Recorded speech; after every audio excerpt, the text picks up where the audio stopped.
So now let's see how we can use the guided painterly effect inside of Adobe Photoshop Elements. So to do that, I'm going to go around onto the guided tab right here.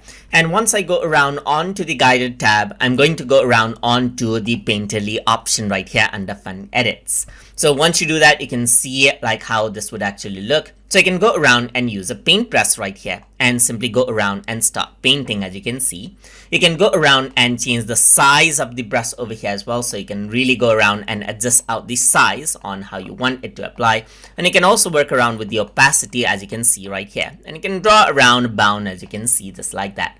You can also go around onto hide option and select different type of, let's say, brushes right here, just like this, and just go around and then draw around just like this right here.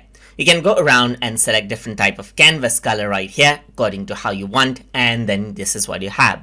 You can also go around and select, let's say for example, custom colors right here that you want to apply as a background right here. Just take the custom color option and click around, let's say for example the edges right here, and that will be applied as the background color.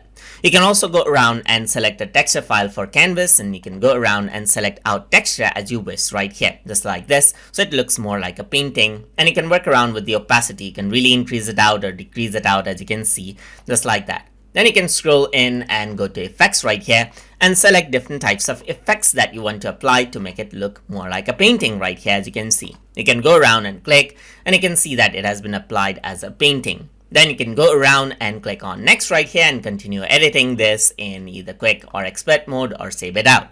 So that is how you can use the guided painterly effect inside of Adobe Photoshop Elements. So I hope you guys learned something as always. And as always, please like, comment, share, and subscribe.